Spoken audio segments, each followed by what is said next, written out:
Good evening, ladies and gentlemen. My name is David Thoreau, and I'm the president of the Independent Institute.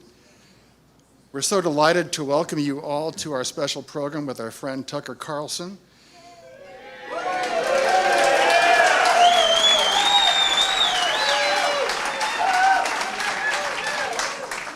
The sworn enemy of lying, pomposity, smugness, and groupthink. And he'll be speaking, we believe, regarding his new #1 New York Times bestselling book, Ship of Fools, How a Selfish Ruling Class is Bringing America to the Brink of Revolution. For those of you new to the Independent Institute, you can find information on the printed program that hopefully everyone received. The Independent Institute is a nonprofit, nonpartisan public policy research organization. We sponsor in-depth studies of major social and economic issues. We have about 140 fellows. And the purpose of this is to boldly advance peaceful, prosperous, and free societies with a commitment to human worth and dignity. In the process, we seek robust dialogue on key issues, and we stand against efforts to shut down the free exchange of ideas, and Tucker, of course, is a leader in doing that.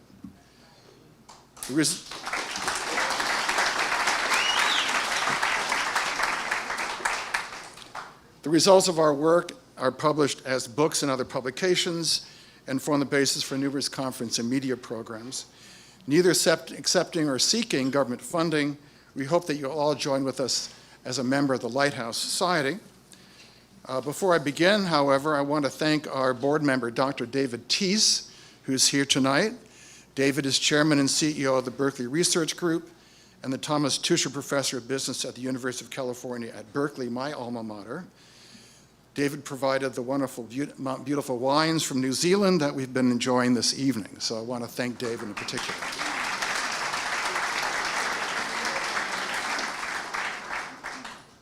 In his work, Tucker Carlson has been sounding a clarion call regarding America's elites, a group whose status, wealth, and blind belief in government power have grown beyond imagination, even as the rest of society has floundered. In his path-breaking 1776 book, The Wealth of Nations, Adam Smith refuted the mercantilist system of government privileges. As a result, and under the leadership of the businessmen Richard Cobden and John Bright, the so-called Manchester League movement of working-class people arose, swept into power, and abolished mercantilism, unleashing entrepreneurial freedom in markets that uplifted the lives of the entire British nation. Today, under the secular religion of progressivism, the people have run America for many, many decades and profit from neo-mercantilism, now barely interact with America. Indeed, they despise it. In his book, Ship of Fools, Tucker offers a blistering critique of this ruling class, or what the political scientist Angelo Codavia calls America's political class. Traditional liberals who, as civil libertarians, once defended free speech and due process, have been replaced by authoritarians whose hard-edge agenda and unhinged identity politics is now on parade for all to see. In the process, they'll not hesitate to fleece you while lecturing you about bathrooms, plastic straws, and safe places. Left and right, Tucker says, are no longer meaningful categories in America. The rift between those who benefit from the status quo and those who don't. Our leaders are fools, Tucker concludes, quote, unaware that they are captains of a sinking ship, unquote. In his signature fearless and witty style, Tucker is addressing the all-important question, how do we put the country back on course? And Americans are indeed listening now. Tucker Carlson is the host, as you all know, of Tucker Carlson Tonight on the Fox News Channel.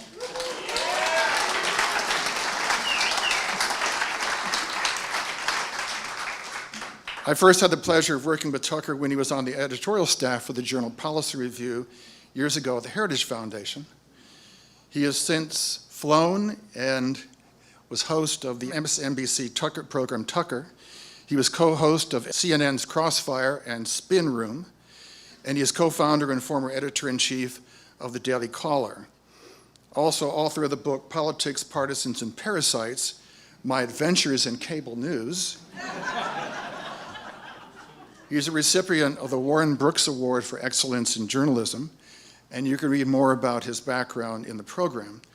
But I will simply add that he was born in San Francisco and raised in California. So please enjoy.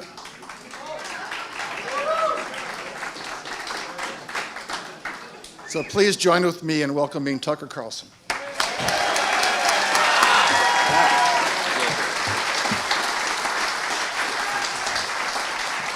Well, thank you, David. That was so nice. I'm definitely from California, and it's just so nice and also sort of bewildering to be here. Every time I come back to the state, I think, I grew up in the state, the proudest Californian maybe ever. And I grew up in a family from the state that came here in the 1850s and literally never stopped talking about how great the state was, how great they were actually also. But it was sort of a nonstop barrage of propaganda for my entire childhood about how basically anyone who didn't live here was unfortunate. Don't tell them because they might move here, was the view. But we really considered California Eden. I did, for sure. I was born here, as David just said, Children's Hospital on California Street, lived in Pacific Heights, moved to LA and then La Jolla. I never thought I would leave. One of the many lists of the many things I never thought I would do. I never thought I'd be up here defending 1970s liberalism, like free speech and due process. What? I never thought I would think of myself as a civil libertarian. I never understood why civil liberties might matter, or I never understood that maybe the threat to speech might come from large corporations like Google. That never entered my mind, ever. A lot of things never entered my mind, but it's a completely different country from the one I grew up in. And so some of my assumptions have changed. And let me just say, by the way, what a deep pleasure it is to be in a room full of normal people. I mean, this really is. No, I'm not kidding. I have a million, obviously, relatives in California, and, they're all from this area. They all went to Cal.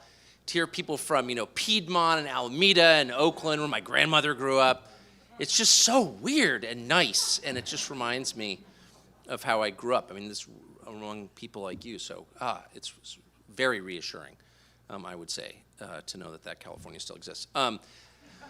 But I wrote this book because I started brooding. I host a daily show at Fox, and I have 4 kids and 2 dogs and a lot going on. The last thing I want to do is write a book, since they're really hard to write. And I felt a moral obligation to write it myself, which is not the way you sort of do it in TV. You know what I mean? It's like you see someone with a cable show who's doing, Alexander Hamilton's fiscal policy explained. Probably didn't write it. Okay, just throwing that out there. But I actually wanted to write this because I found myself brooding on a single question. And I'm hardly an intellectual or a profound abstract thinker. I'm literally a talk show host, okay? So I don't want to kind of pretend that I'm something I'm not. And by the way, I should say, this book is not a sort of populist war cry, as it's been described by people. I'm not a populist. I'm literally from Pacific Heights, La Jolla, and Georgetown, so it's not like I'm here to give you the view from coal country or something. I'm not, you know what I mean? I'm not going to pose. But the question that I couldn't get over was, why did America elect Donald Trump? And it's one of those questions. So I covered the campaign, and then immediately after the campaign, got a nightly show. And so I didn't have that much time to stand back from it to sort of consider this, but it was such a glaring question because it was such an unexpected outcome that I expected at some point it would be the topic of national conversation. How did this happen? Whether you're for it or not. And if, I work at Fox, so I actually agree with a lot of what Trump says. That doesn't make his election any less remarkable. It was totally unexpected by everyone, including him. No, it's just true. It's not, right? Nobody expected this. So where I live in Northwest D.C., Washington, D.C., not the state, this was deeply unwelcome news. People really don't like Trump. You think they don't like him in the Bay Area. You don't think they don't like him in Presidio Heights. You should come to where I live, which is 96% for Hillary Clinton. And the rest for the Weed Party or something. Our third-party candidates outperformed Trump, every single one of them. So Donald Trump is the nightmare of my neighbors. All of them, including the 3 Republicans in my zip code. Idi Amin would get a warmer welcome in our dog park. No exaggeration. So they were completely horrified. I was on the set in Fox in New York on election night, and my next door neighbor, whom I love, who's a kind of moderate, actually pretty conservative Democrat, worked for Bill Clinton as a consultant, has been successful, very good guy, and really on the moderate end, the conservative end, especially on the social issues. You would all like him, of the Democratic Party, texted me to say, we're leaving. And I said, where are you going? He said, no, we're leaving permanently. And I said, are you going to sell your house? He goes, I don't know, we're just leaving. We're going to New Zealand. I said, well, can I use your pool when you're gone? I didn't really. It's hard to take, as someone who covers campaigns, it's sort of hard to take the hysteria too seriously because it's a perennial event. We're going to have another election, right? And if you don't like the outcome this time, presumably you can change the outcome next time, right? That's our system. So it's not really the end of the world. It's the changing temporarily of the guard. And that's okay. It's happened before. People I don't care for have won elections. And I didn't abandon my house, right, in response. But that was really their feeling. And it was a mixture. It was a conventional stages of grief thing. They felt deeply threatened by Trump personally. They could not control Trump. That was really the key to what I realized later. He was not recognizable to them. It wasn't that he was some right-winger. He wasn't, actually. He wasn't even really a Republican. So for generations, for my whole life, you would hear from the left, growing up here, I would always hear this. If the right ever takes charge, they're going to impose a theocracy. Jerry Falwell will be president. You remember that? And the only person I ever met growing up who went to church was our housekeeper. No, I'm serious. I grew up in I was baptized at Grace Cathedral, actually, by my uncle, the bishop. And that was kind of the last time I appeared in church, until I was an adult. So the left was very concerned that the right was comprised of these snake handlers from deep in Alabama somewhere who were going to impose a kind of Old Testament version of government on the rest of us. But when it really happened, we got kind of the opposite, actually. Trump is not a theocrat, not to blow your minds. In fact, a friend of mine did the famous interview with him where he asked Trump, what's your favorite book of the Bible? And Trump goes, well, the Bible. And my friend said, no, but what's your favorite book of the Bible? And Trump kind of narrowed his eyes because he knew it was a trick question. And he goes, the Bible, okay? Totally unaware there are component books within. So we didn't get a theocrat. And we didn't get someone who was rigorously loyal to the sort of talking points of institutional conservatism. That's for sure. Not even familiar with some of them. So we got something very different from what they feared, and they hated him more. Why? It's kind of interesting. Why? Because he's so right? No. Because they could not control him, and because his message was aimed at them. That's what it was really about, at them. When he said, in effect, look around. Is the country richer than it was before the financial crash? No. Drive from D.C. to Pittsburgh. You drive through towns with 10,000 people who don't have a car dealership. And it's certainly true in this state. Drive through the sun. I have a lot of family in ag to this day. They're doing great, by the way. The Bowles family, great people. But drive to where they live, and you drive through Victor Davis Hanson, we have on all the time from up here. It's a wonderful man. Is this 6th generation Central Valley farm family. He lives in the same house that his great-great-grandfather lived in. And there's deep poverty around him in a way that wasn't there a generation ago. So even as our coastal financial centers and, of course, our political center, Washington, have thrived, the rest of the country has withered in measurable ways. And Trump's message was basically that. Not everyone has benefited equally.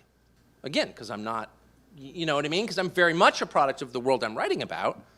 I thought, well, that's kind of you're right, you're making a good point. So he was aiming his message at them and the system from which they were benefiting.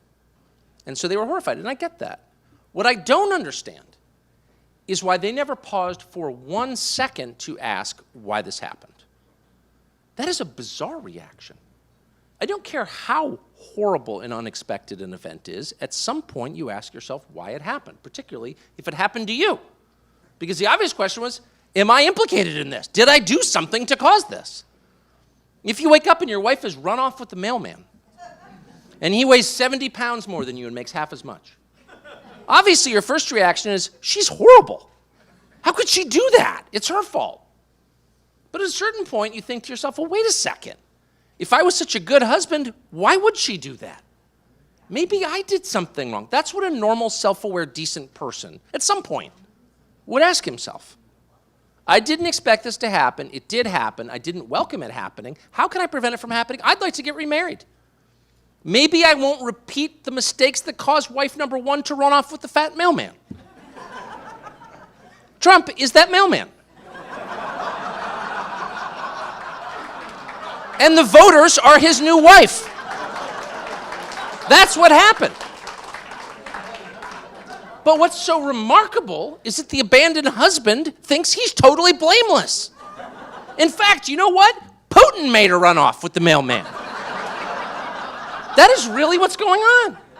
We are watching, and I unfortunately am living firsthand, this kind of very predictable psychological phenomenon of guilt transference, where the people who did this absolutely refuse to entertain the prospect that they're in any way culpable for it happening.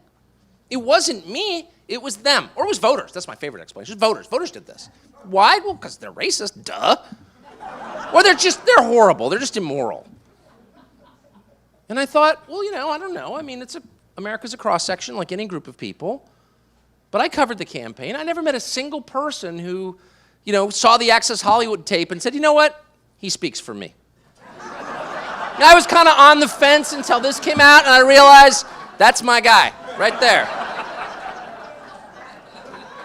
People didn't vote for Trump because of his shortcomings. They voted for him in spite of those shortcomings in order that his election would send a crystal clear message to the people in charge, and not just of our political system, but also of our economic institutions, our cultural institutions, our education system, the sentence is system, the ongoing scam that we're all participating in, where we spend 60 grand a year to have our kids hate us and the values that made this all possible. I have 4 of them, so don't get me going. All of the people controlling the levers of power are implicated, including, the media. Yeah, I'm part of that too. So my fear is, and this is a sincere fear, is that they won't get the message and won't seek to remedy the underlying problems that gave rise to the populism we're living through right now. I just want to say it again for the 3rd time. I'm not for populism. I think Trump was a needed message to the people in charge. I agree with about much more than I ever thought I would of his message, much more. But I also recognize that political turmoil hurts the country long term. Or another way to put it would be, the only reason that we have such a robust economy and a vibrant civil society, and have for 250 years, minus 4, where we had some conflict, but the only reason we have all these things that make us the place everyone else wants to move is because we have had, for centuries, this stable political system upon which all these other things were built. We built them because we didn't have to worry about everything changing in Washington dramatically. And that really is the difference between us and other places.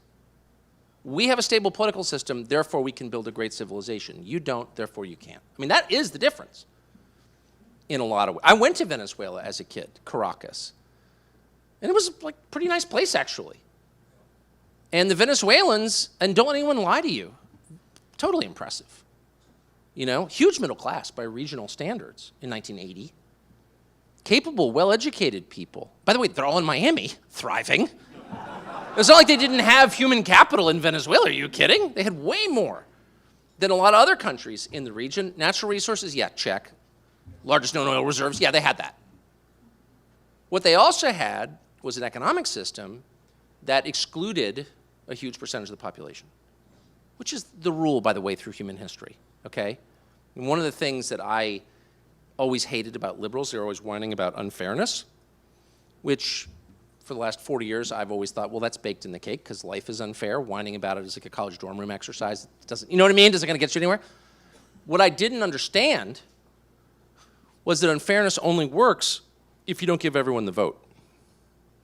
Democracy is the new ingredient in this formula. And that's what I think we don't spend enough time thinking about. I couldn't be a greater proponent of democracy. I think it is actually the key to our stability. The idea that if you don't like the system, you can change it peacefully by voting is what keeps us from volatility. It's what keeps us from storming the Bastille or torching the police station or acting like Portland, Oregon. Sorry, no, I actually love Portland. It's sad. So I'm pro-democracy. But if you have democracy, which, by the way, has not been tried very often throughout human history, we went from like the Roman Republic till our revolution with no democracy.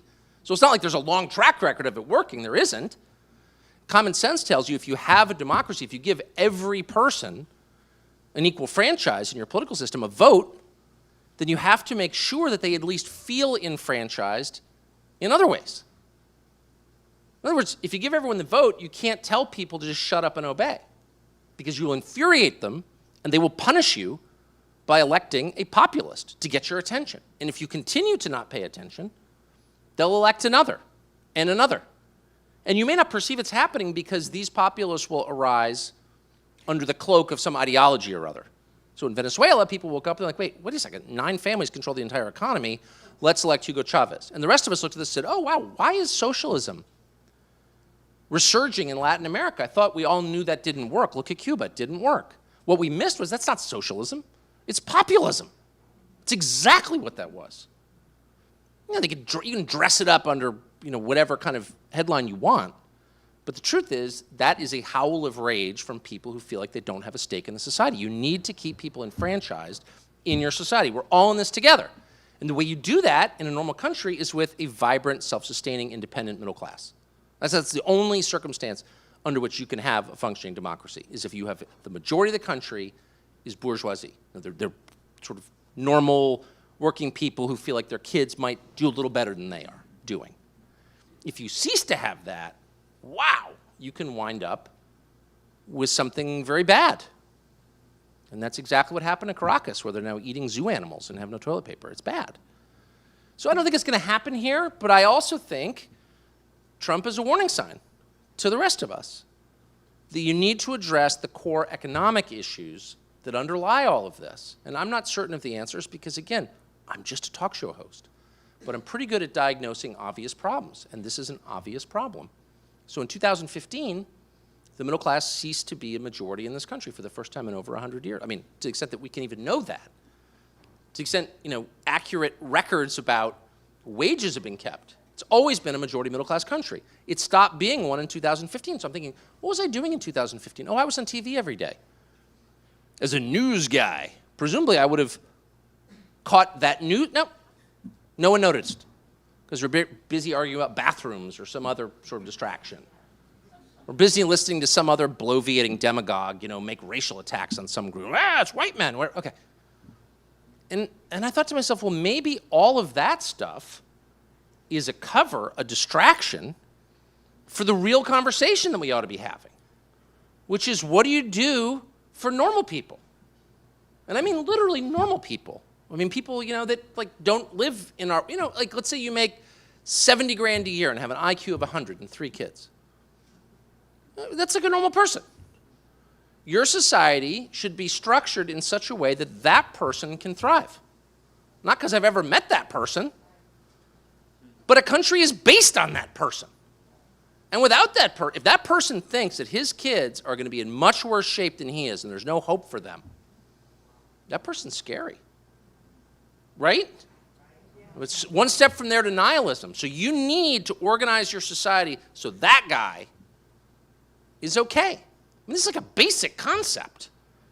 In fact, we had an entire political party based on that concept for like 80 years. It was called the Democratic Party. Remember that?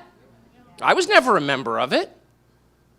I had contempt for them. I thought they were silly. But looking back, it was good to have that party. That party doesn't exist. That party represents 2 groups, the very rich and the people wholly dependent on government. That is part of the realignment we're now watching. And I see it in my own family. I mean, I have relatives who, on the affluent side, they voted Republican since, Lincoln, since it started. A friend of mine who's a Democratic pollster always says they had a name for his whole career. He's almost 60. Among pollsters of both parties, for college-educated white Americans, they were called Republicans. It was the other word for them because they voted overwhelmingly Republican. And now, of course, if you go through Presidio Heights, in fact, my cousin lives there, right on, you know those houses that are right on Presidio? You can picture that? In one of those. And she's a screaming right-winger. Whoa! Love her. She says she's the only one in her zip code that she's aware of who voted for Donald Trump. No, I mean, think about that. My grandparents lived right there. On one side, on the other side, they lived on Green Street in Pacific Heights. You know, nice neighborhoods. I mean, they wouldn't consider voting Democrat. Remember when Democrats said the Republican Party is the country club party, and Republicans would be like, that's not true. It was totally true, let's be honest. It was totally true, okay? It was. Completely true. We used to scoff at it, poolside at the country club. Well, that's not true. Ugh. Bring me another bourbon. It's ridiculous. Anyway, that was totally true. What happened is that the affluent, people who are benefiting under our totally brand new economic rules, where labor is basically irrelevant, the value of labor has shrunk to like nothing, okay? So people in the knowledge or digital economy, or whatever we're calling it, and then the service economy at the other side, they all went to the Democratic Party. So that left what? Everyone else. Those normal people, the middle class, remember that? Wage earners? So the Republican Party, if smart, would have said, well, wait a second, just as a math question, if we just lost our base, you know what I mean? Like everyone at the club, everyone I went to school with, they're all Democrats now. A ton of my relatives too. Offensively, makes for a very difficult Thanksgiving. All those people have moved it, and I'm sure some of your children, you know exactly what I'm talking about. Do you know what I mean? You send them to Thatcher and Stanford, you think they're going to be conservative? No, wrong. Sorry if that's too close to the bone. But the other party might say, well, wait a second, maybe we take everybody else. But honestly, I live there, so I can just tell you, and I know everybody in this world, because that's what I do. Their reaction was, what? The American middle class? No. We're blackballing them in membership committee. Like, no chance are we letting them in. And the only reason the Republican Party, what you're watching is a realignment where the Republican Party becomes the middle class party. And Trump's singular contribution to this whole thing was forcing that. He's a blunt instrument. I mean, he's a Viking. I'm serious. He showed up at the Republican Party, you know, like long hair, matted beard. He torched all their huts. He slayed their livestock. I'm not kidding. He carried their women over his shoulder back to his longboat and rode back to Norway. I mean, he really pillaged the Republican Party, and with him came hordes of middle-class people. So all of a sudden, if you're wondering what all the drama is and all the kind of, it's like, you know, Episcopalian Christmas dinner where there's lots of unspoken resentment. And it takes a very high level of drunkenness for it to come out. You know what I mean? What are you thinking about, honey? You never loved me. I know you know nothing about that, but I've lived it. If that's what's going on in the Republican Party right now. There's all this anger. So, you know, on stage, Paul Ryan, Speaker of the House, is like, oh yeah, Donald Trump, I love Donald Trump. You know what I mean? Hates Donald Trump. Donald Trump hates him. What's that really about? That's what it's about. It's changing the composition and the orientation of a major American political party is not easy. Because it's the Republican Party, it's taking place sort of in this passive-aggressive way. But the outlines will be very clear, I would say, 2 or 3 election cycles from now. And by the way, that's a good thing. It's a good thing. Parties and I'll stop with this and take your hostile questions, but parties, well, I'll keep going. No, I'm sorry, I get into free association mode and you don't even want to go there. But the point is, parties only exist, literally, I'm not overstating it, they literally only exist to represent their voters. New Hampshire primary. I'm sitting getting a haircut at the Metropolitan Club, it's a men's club in DC where I go for lunch with my dad and my brother. Great place, very staid. And I go in to get my haircut, and I said to the barber, there's nobody here. Where's everybody? He's like, oh, they're in New Hampshire for Jeb, of course. Like the entire club, like emptied out. And they all sort of took a day off from the law firm to fly up to Manchester to give it the old try for Jeb. Well, you know, Sue's fine. I'm not attacking Jeb. Well, that's kind of interesting. So I'm sitting there getting my hair cut. And this guy walks in who's actually a very well-known guy and a very good guy, who's a Republican Party official. And this kind of a moderate Republican stronghold in Washington, and we're sitting, and I said, man, it looks like Trump is like, and I was leaving that day for Manchester, and he goes, looks like Trump's going to do pretty well. He's like, what? I said, what if he gets the nomination? He goes, we can't get the nomination. And I said, I know, but what if he does? Like, you never know. I mean, it's a little weird. Donald Trump, the New York Post headline guy, is going to be the nominee of the Republican Party, but like, it could happen. He goes, we're not going to let that happen. And I said, well, what are you going to do? He goes, we'll take it from him in the convention. And at the time, my thinking on this was evolving because, you know, I didn't catch a lot of this stuff. I'm just watching. But I remember saying to him, like, what do you mean you're going to take it from him? Is it really yours to take? Like, do you own the Republican nomination? Do you own the Republican Party? You're just some, I didn't say this out loud, but I was thinking you're just like some functionary who lives in my neighborhood. You don't own the party. It's voters own the party, don't they? Like, by definition. He's like, no, we can't. We can't have Donald Trump as the nominee. They never stopped thinking that, which again, I understand. I try to be an empathetic person. What I don't understand is why they don't understand the effect on the rest of the country of doing that. What you're basically saying to people is your worst fears are true. It'd be like going into your 8-year-old's room and being like, I'm sorry, Bobby, there actually is a monster under your bed. There is. Those snuffling noises, that's totally real. It's not a tree scratching against the window. It's a monster with sharp teeth and pools of saliva waiting to eat you the second I leave. Just so you know, sleep tight. That really is the message. So out there in the rest of the country, outside where I live, people are like, well, wait a second. They say it's a democracy, but I notice no matter who I vote for, no one ever does what I want them to do. Like, I'm not an extremist in immigration. Like, I'm for immigrants, but shouldn't you have control of your own borders? And if you don't, how are you a country exactly? You're not. It's a definitional question. Countries have territorial control of land, period. Doesn't mean you exclude everybody. It means you decide who comes. That's it. If I invite 10 people over to dinner at my house on Saturday night, it's called a dinner party. If 10 people I've never heard of show up and start eating my food, it's something very different. It's not a dinner party. And if I say to them, leave, and they're like, shut up, racist, then we have something very, very different, okay? And it's not something that you want, actually. And by the way, I'm totally happy to have 10 people over for dinner. I just want to have a say in who they are. So it's not complex. And voters have been saying that precise thing to Washington, you know, only since 1965, you know, not that long, 51 years. And they totally completely ignored voters. And by the way, this is not an esoteric fact that I dug up in my journey through political science. These are publicly available polls you can pull up on what we call the internet. They're available to anyone who's interested in what the public thinks. We know this conclusively. They've thought this for literally generations. Totally ignored. Same with trade. Nobody contests that trade generates prosperity. Of course it does. That's not even up for debate. What's up for debate is whether you should sign a trade deal in which the other signatories get to cheat without you saying anything about it. Well, who's for that exactly? Well, we are, turns out. So if you raise your hand and say, you know, I'm not against trade, but like, why is this good for us? Shut up. You don't understand. What, are you an economist now? Oh, yeah, did you work at McKinsey? Where's your HBS degree? Don't have one? Shh, adults are talking. And actually, it's kind of intimidating. As a non-expert, as a non-economist who like majored in Russian history and didn't even graduate, I'm like, oh yeah, it's economy, you know. I don't even know how to pronounce it. Economics, I guess. Whatever, I don't know, you're right, you're totally right. Here's what I do know, BS.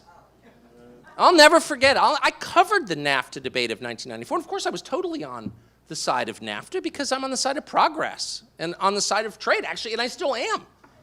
But I'll never forget the one part of that debate that bothered me at the time and bothers me immensely now was the line, universal, from everyone I knew, that this trade agreement will be good for everyone.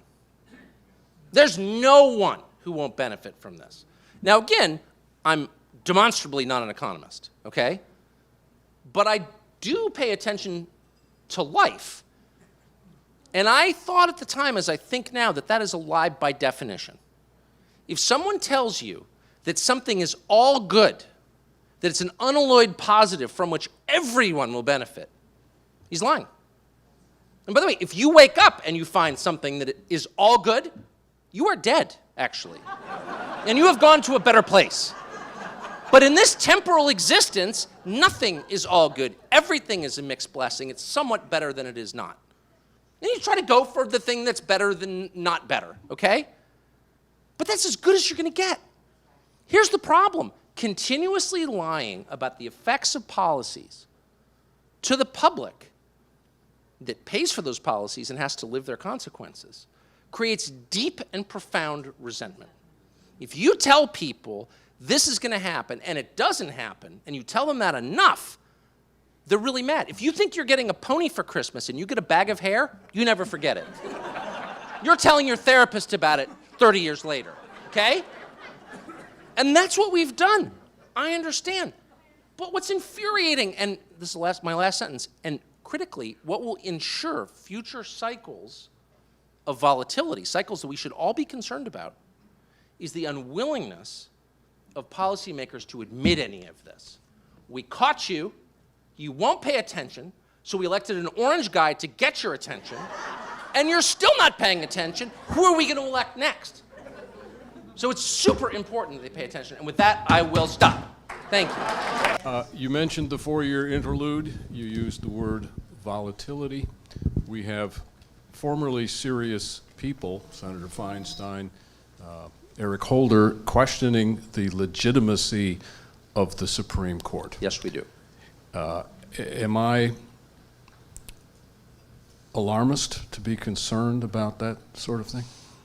I don't think you're alarmist at all. I mean, what we just did, my producer Emily Lynn's here, I think she could confirm, so I think we did 16 leads in a row, first segments in a row on the Brett Kavanaugh confirmation. And we did that because it was a story in the news. It was not the only story in the news. But I found it overridingly significant for the following reason, not because of any personal loyalty to Brett Kavanaugh, whom I haven't spoken to literally since 1998 when he worked for Ken Starr. And, you know, I don't know anything about Brett Kavanaugh other than what I read in the paper, and he seems, you know, probably not the most conservative guy you could nominate to the Supreme Court. So, like, I don't have any stake in this. What I found of critical importance for our viewers, I think for all Americans, was the reaction to that. You have a sitting United States Senator, Mazie Hirono of Hawaii, which is technically a state, saying into a television camera without any trace of embarrassment, if you are accused of a crime, it is incumbent upon you to prove yourself innocent. And then I thought, well, I had a lot of relatives in Hawaii and Honolulu Bay. In fact, my grandmother's from Oakland, lived out her days in Kauai. Yay, Kauai. And it's a little flaky, honestly. And the marijuana consumption, very, very high. So then I'm like, okay, it's Hawaii. Then I see Chris Coons of Delaware, who's so sober-minded and boring, no one can remember his name, looking into a camera, and a very precise guy, Yale Law School graduate. I mean, this is not some flaky Hawaiian. This is not Neil Abercrombie's cousin. This is like a real guy. Looking into the, remember Neil Abercrombie? Looking into the camera and saying, that's exactly right, Senator Hirono. If accused, it's up to you to prove you didn't do it. And I'm thinking that's an inversion of the standard that has been universal since Rome, with the exceptions of the medieval period when we had the kind of trial by fire or trial by dunking. Throw him in, if he floats, he's innocent. If he drowns, he's guilty. Like, that's a medieval like, this is a threat not simply to the nomination of one guy or the Supreme Court or whatever, but to our understanding, the Western understanding of justice itself. And these are lawmakers saying that. Our children and grandkids are going to have to live here. If they have to live in a country where you have to prove your innocence or else you're punished, there's no reason to be here.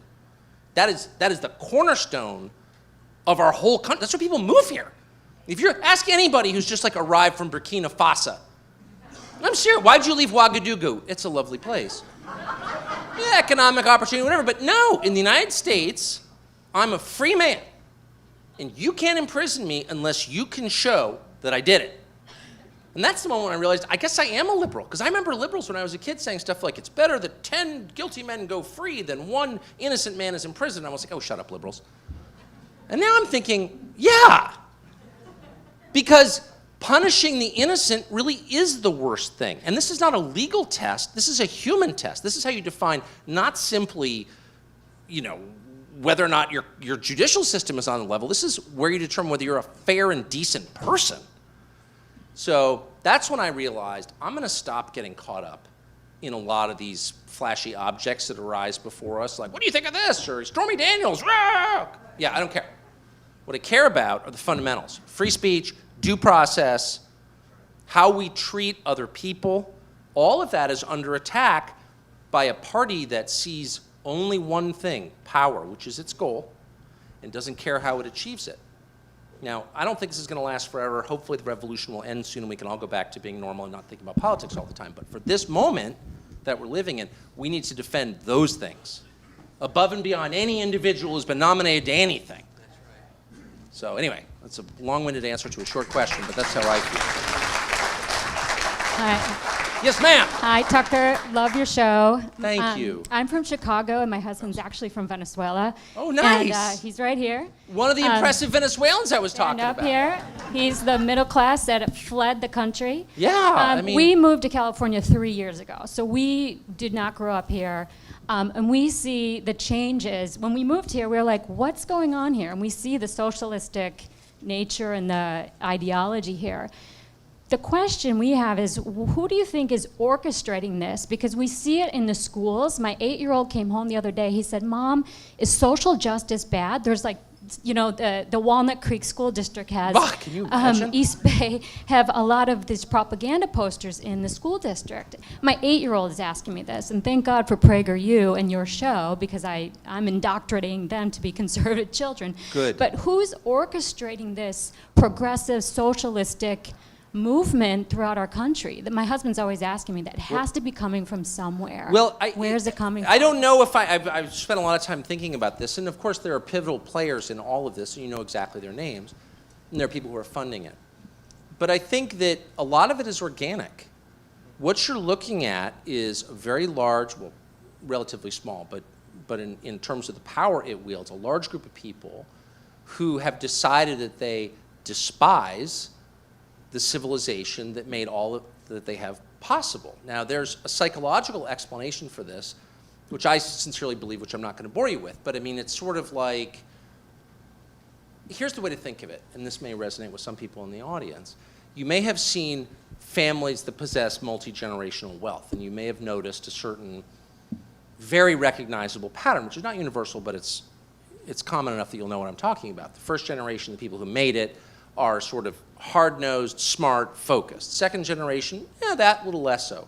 Third generation, honestly not that impressive. Fourth generation, wrapping the Lamborghini around the tree at the club, okay? It's that generation that didn't work for what it has, that takes for granted all the things that made its material comforts possible, that tends to be deeply ashamed of its own wealth, if you know what I'm talking about. You will almost never meet anybody who worked for 25 years to incrementally build a company and then got rich at the end, slagging capitalism. Never. Because that guy earned what he has. But if you live in a world full of inherited wealth, which I do and always have, you will meet a lot of people who are going on about, oh, capitalism. Really? Because you've never practiced it in your life. You're living paying half the tax rate that I pay, because we tax capital at half the rate of labor, as you well know, at my rate. And you're sitting around, you hate yourself because you're a loser who got your money without putting in the required effort, and you're filled with guilt about it. Multiply that times a whole ruling class. That's exactly what you have. So you never meet anybody like who came here. One of the things I really like, I mean, I think we should control who comes here for sure. But when you see successful immigrants, you never hear them say anything like that. You never hear them going on about social well, you're married to one. What am I saying? I'm sorry, I don't need to tell you that. Exactly. Because they know how valuable the things that our ancestors built are. That's why they came here, to partake of them. Our justice system, our civil society, our economy. These things didn't arise overnight. People gave their lives to build them. Our freedom of speech. We're the only country in the world with a First Amendment. That's worth a lot. They get it. But people who grew up here and have been bathed in generational affluence are filled with this corrosive, self-hating guilt. And you see it everywhere. So it's not just that George Soros is funding this, though he is. It's that like kindergarten teachers across the country buy into it. And what is the answer? I'll tell you what the answer is. Let's not participate in this. I can tell you, I mean, let me put it this way. If you were, of any other group, if your kids went to school and all of a sudden the teacher was telling them like, you're bad, your group is bad, you would go in, I mean, if a gay couple showed up at school and the teacher's like, gay couples are terrible. The parents would be like, what? No, I'm not putting up with this. In my kids' schools, overpriced Episcopal dumb schools, the parents sit there while the teachers are like, yeah, everything you stand for is terrible. And we're telling your kids that, and the parents are like, yeah, okay. And by the way, can I have an extra 20 grand on top of tuition, just as a kind of guilt offering? Okay. So this last year, my wife, who's daughter of an Episcopal priest, very moderate person politically, has been driven completely over the edge by what's happening. And she says to me, I always thought my wife's kind of liberal. I've been married 28 years. I never thought of her as conservative. She's like, you know what? I'm not going to use profanity, so I'm not going to say exactly what you said. I'm sick of this crap. I'm not, how much we're giving? 0.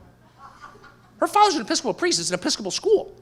She's like, nope, I'm not funding this anymore. They hate us. They hate our family. They hate our values. We're opting out. And I'm like, good for you. And by the way, I just can't overstate. I wish you were here so I could point her out to you. You'd be like, that's the last person who would say something like that. But she's like, why would we fund an organization that is teaching our children to hate us and our values? Are we masochists? Are we insane? The number of parents who do that, including my family, I just admitted it, without thinking about it or without feeling like they can opt out is terrifying. I see these parents like, oh, my kid's going to Princeton or whatever. They're all so proud of it. It's like, really? You really send your kid to Princeton? You do what they're learning at Princeton? Is it making them better? I mean, this is in the humanities, okay? If you're going to, whatever, Cal to study engineering, God bless you. But if you're going to study, interpretive feminist dance, it's not making your kid better, actually. It's hurting your child, and you're paying for it because you feel like you have no choice. What we need is a growing population of upper-income, well-educated people who say, I've had it. I'm not going to dig my family's grave for you. That's how I feel. I feel like the stakes are really, really high. We lie to ourselves and say they're not high. Oh, it'll be fine. And the last thing I'll say really quick, a mistake that I made is I felt like as a conservative who has a libertarian temperament, I have no desire to control other people, it's just how I'm made, I didn't want to propagandize my kids. And my kids are actually, they've been so driven crazy by liberals that all 4 of them are kind of conservative. Just because I sent them to Episcopal school. So they're like, I don't know what that is, but I'm not into it, okay? But I wish I had been more systematic and less ashamed of my own beliefs with my children and sat them down and said, here are the things that we as a family believe. And we're not like everybody else. All the other families in Walnut Creek, they're nice people, but we don't agree with them on certain things, and here's why. I wish I had done that, and we're too ashamed to do that. I can tell you the left does it. Every night at dinner, it's like everyone else is in the Klan except us. I'm serious, and they raise generations of extremists. I don't want extremists in my house, but I want people who understand what our family believes and why we're a little different from everyone else in Walnut Creek or Atherton or wherever you live. There's nothing wrong with that. We should do that. Amen. Ha! Hey. Hey, Tucker, self-deprecation aside, I just want to make a quick comment and then a question. You are an incredible mind and quite an intellectual, in my opinion, and one of the best intellectuals on TV. The way that that's a low bar. Thank you. Perhaps, but unlike some of the intellectual deep thinkers, you actually add humor to yours, and you never talk down to people. So that's what's so endearing about you and your personality, and I just wanted to. Well, I appreciate that. Thank you. Secondly, I wanted to just ask you a question because on this whole issue of Trump, here we have a man that's literally viscerally hated from Democrats, from Republicans, at least half of them, from his own DOJ and spy agencies, from the media. And yet, what he's accomplished in less than 2 years is astounding.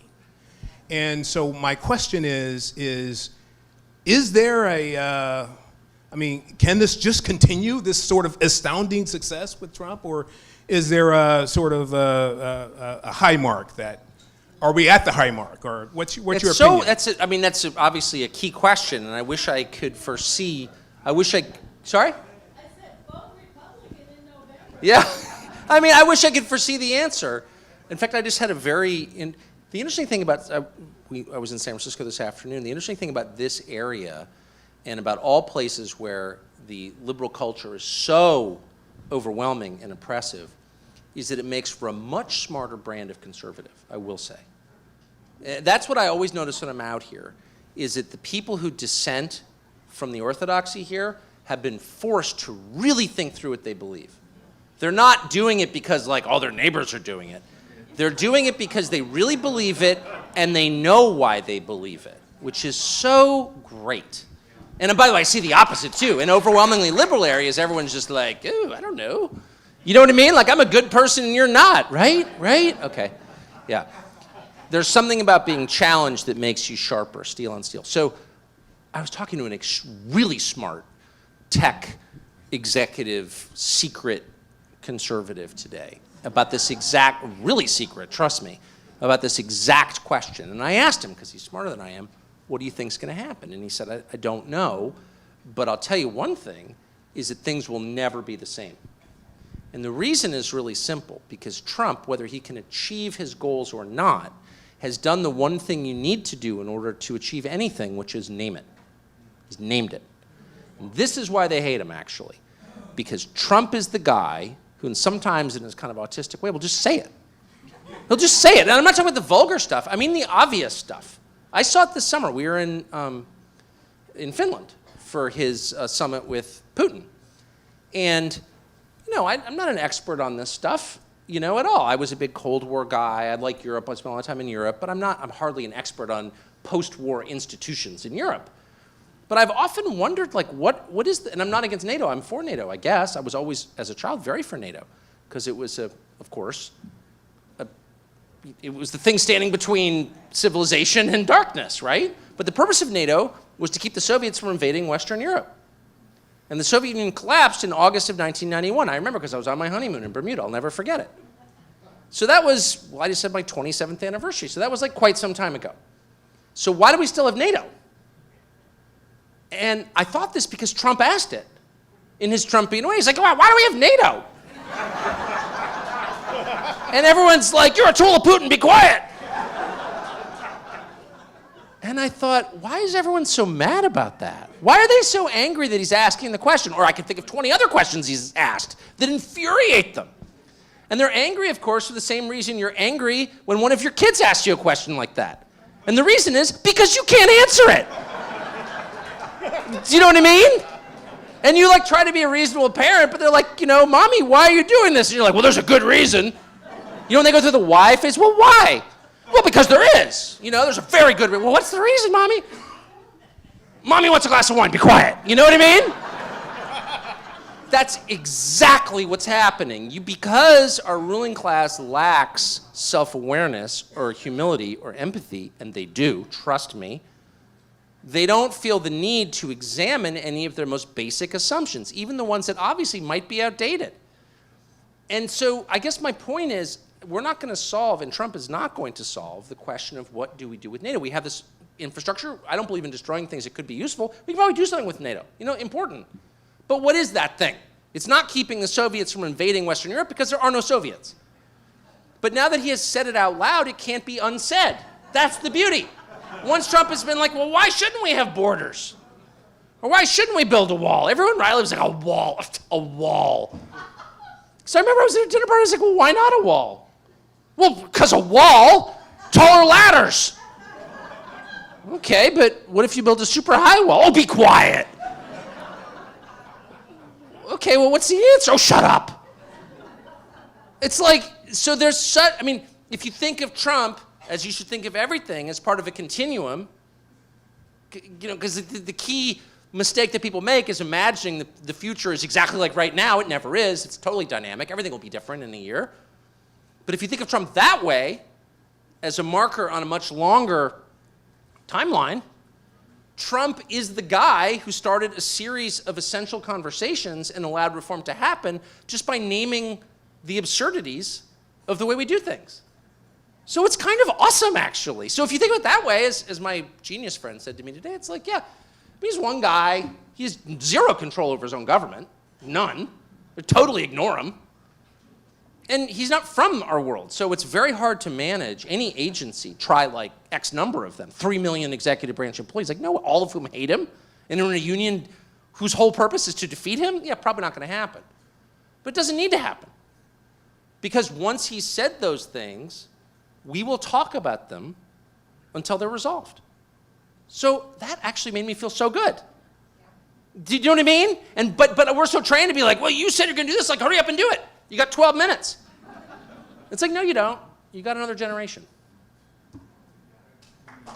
I kind of have a personal question. Yes, ma'am. On how you debate people that you so oppose, and you keep your composure and your smile and you're nice.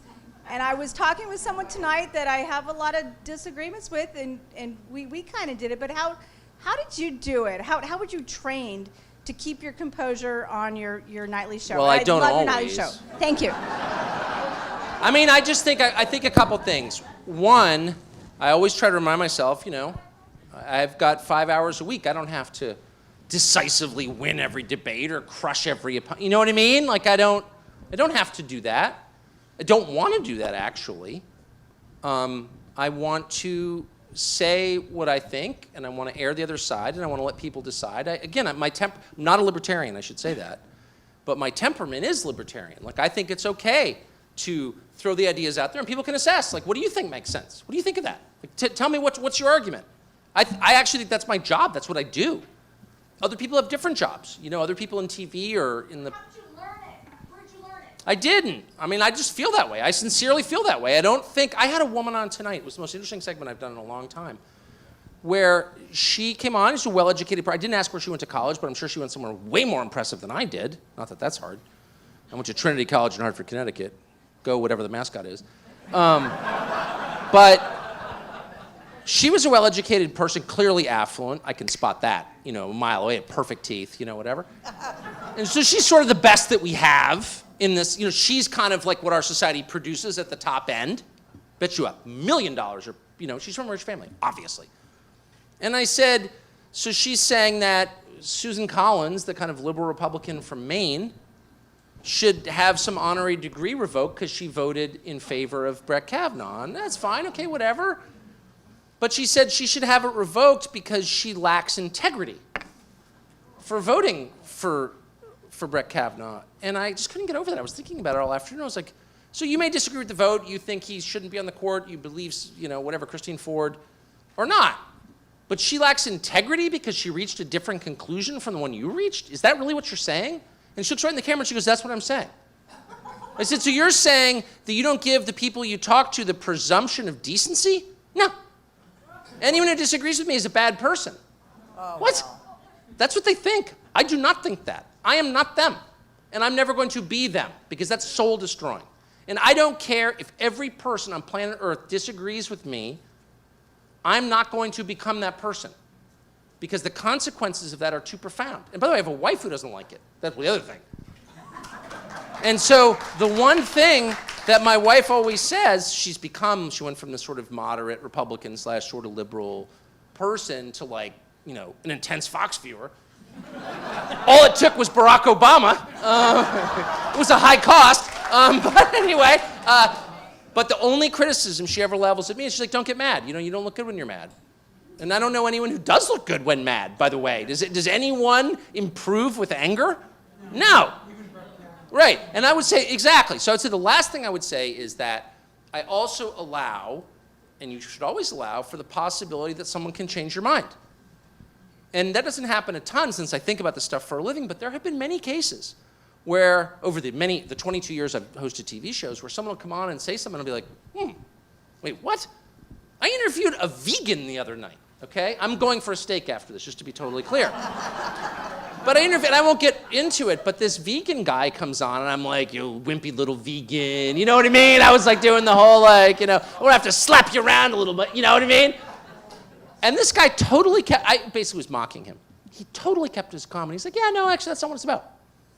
It's about animals, and I love animals. And I thought, well, I love animals too. I have 2 spaniels in my bed every night. He's like, maybe you should think about this if you love animals. And he and I'm not sure, I don't agree, I'm having a steak tonight, but it was a totally legitimate argument.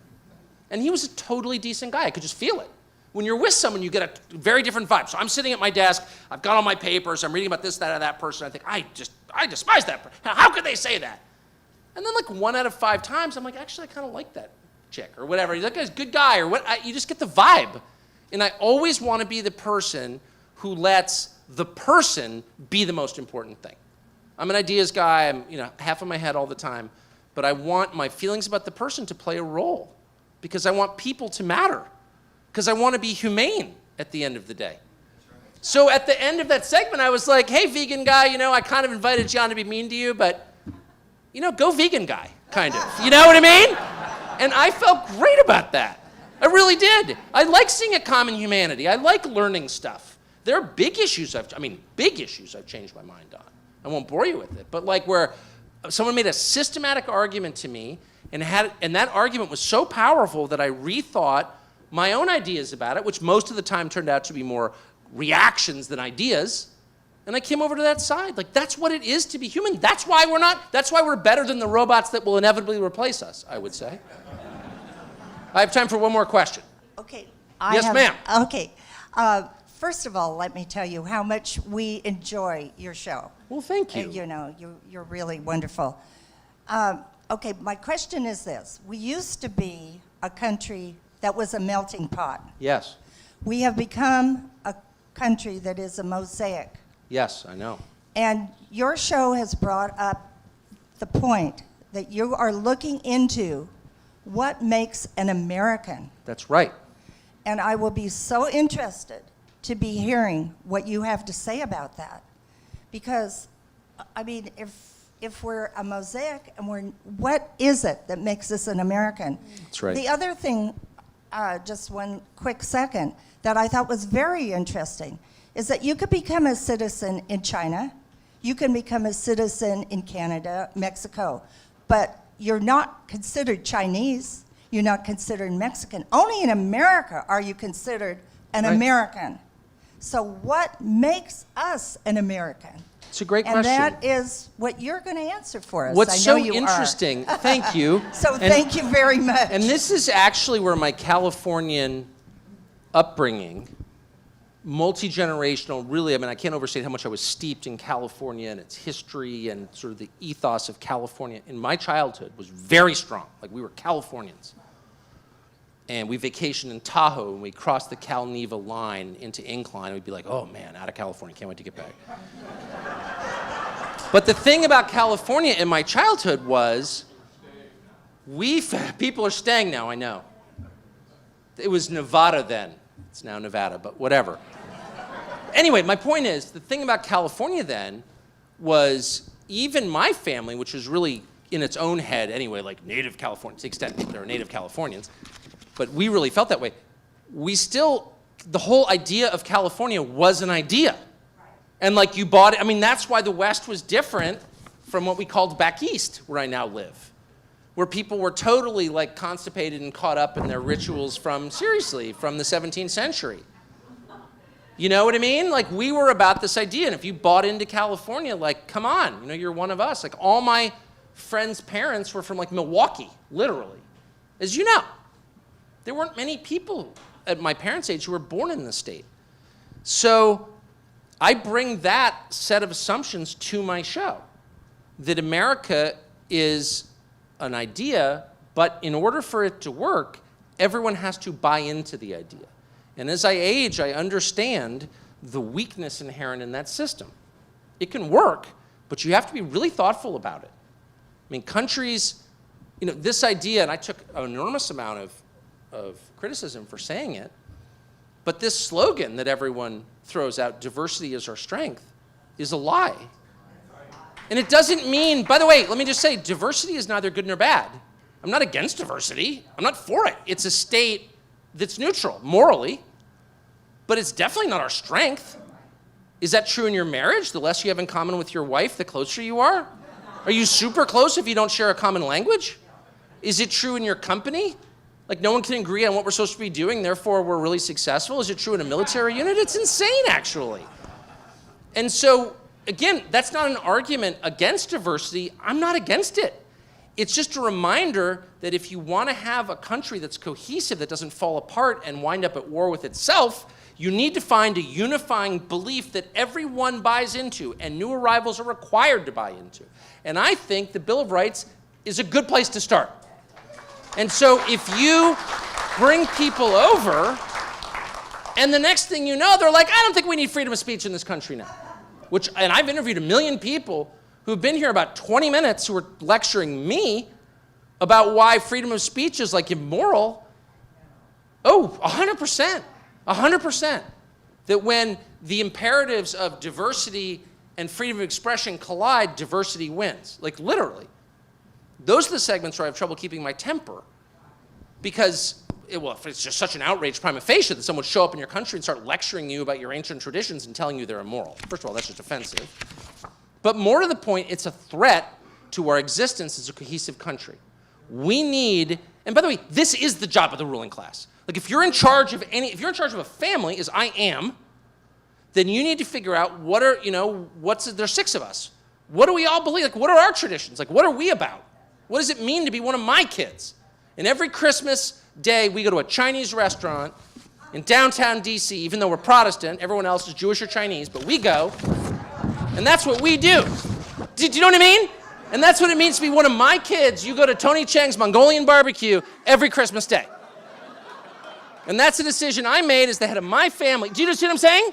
And my kids are like, what does it mean to be one of the Carlsons? Well, we go to Tony Cheng's or like the 9, you know what I mean? And this is what we believe. That's what leaders do. They set the terms for the group. And our leaders, because they are totally inadequate to the job in front of them, have refused to do that. And what you're getting is something whose consequences we will all suffer, which is disunion. So, I mean, in my tiny role as a cable host of one show, I just want to be a voice to remind people that no diversity it's not bad. It's definitely not our strength. Let's find what our strength is. Ha! Thank you.